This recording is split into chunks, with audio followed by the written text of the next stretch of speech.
yourself, making sure you're a priority. I think it's about time for the 5-minute fitness tip.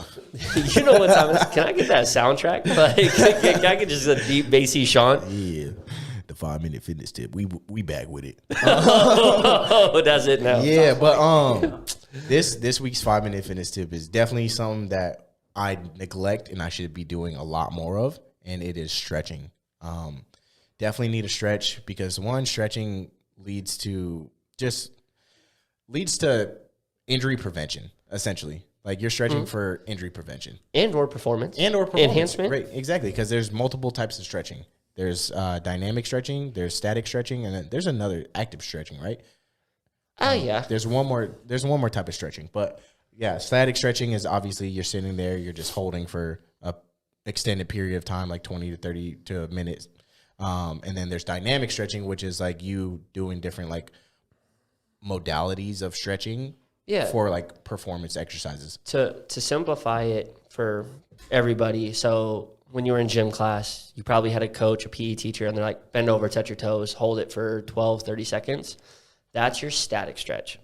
Now, if you're watching pro sports and like you have enough time to watch the warm-ups, whether baseball, football, basketball, and you see these people, they're like jumping up, doing high knees. They're maybe like doing almost like a hurdle movement, rotating their hips as if they were going and stepping over a hurdle. Yeah. Whether you just see them like jogging it out, called like striders, like really going through full range of motion when they're like doing those things. Yeah.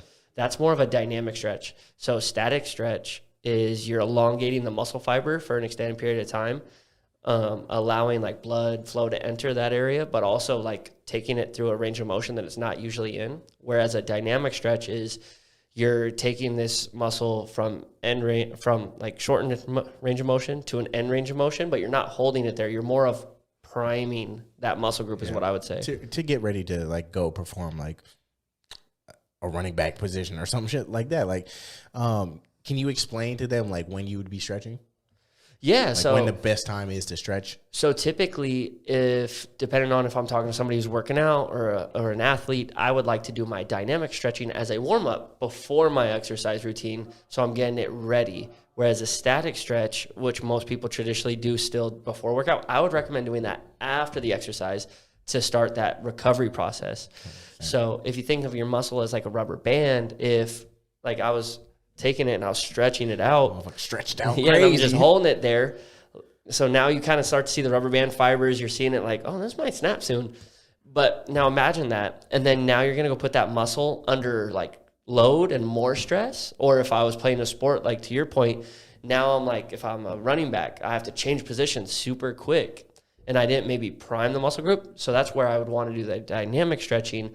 You know, I'm not maybe stretching it as far with that rubber band. It's just like subtle, like warming it up. Like, okay, this can go a little longer now. Hey, we can get into it. So, and then that's where you're going to have less prone to injury. Whereas the static stretch, they've actually seen in some studies that it can increase your risk of injury. Yeah. No, you definitely nailed it right on the head. I mean, you definitely don't want to. I personally don't static stretch before working out. I kind of like dedicate one day for like an active recovery for like actually stretching and like doing dynamic stretching. Again, I don't stretch as much as I should be. Like I feel like I should stretch every day just because I am going to be like working out and being under that workload every day. Mm-hmm. Same for like someone like who is just getting into the gym. Like you should stretch like almost every other day when you work out. Like say if you worked out one day, you should stretch and like kind of release some of that lactic acid buildup and like get all of that good stuff out of there so you're ready to go and perform at like a high level on the next day. You feel me? Yeah, 100%. I would say if you can and you have the time to do so, do it before your workout. It doesn't have to be, like I said, 12 to 15 minutes. Like it can be pretty quick depending on how efficient it is. It can be like 2 minutes. And then after the workout, you know, I would recommend doing it because it's going to start that recovery process that we were talking about last week. You're letting that blood flow in the area, letting that muscle start to do what it needs to do to rebuild. And then on your off days as well, I love that you said an active recovery day. Like if you're a big gym bro and you want to go to the gym 7 days a week, like sure, you can go 7 days a week, but not every day needs to be this crazy PRs. Yeah, PR day. Like bro, you got to drop the ego, drop the weight. Exactly. And that's one of the biggest challenges, but it'll pay you so much in the long run. Thanks. And even for normal people, like, go stretch. I know you're tight, whether it's sitting at a desk all day or, you know, just life's tough on you. Your bed's bad. Your neck feels off. Oh, God, yeah.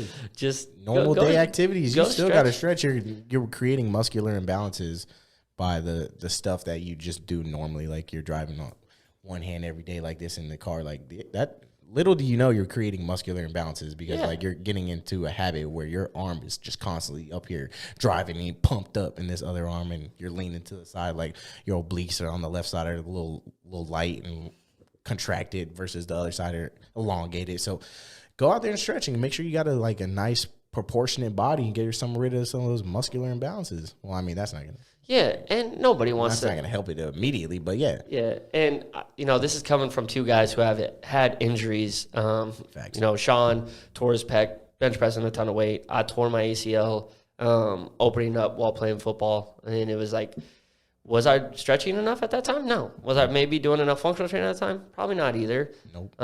And this is just things that we know from experience, like, and that have greatly helped us since then. And even now, it's not the funnest part of the workout. At all. But it's one of those things, discipline is going to get you better than motivation. I'm not going to be motivated to stretch every day. There's some days I'll feel tired. I'm like, I need to stretch.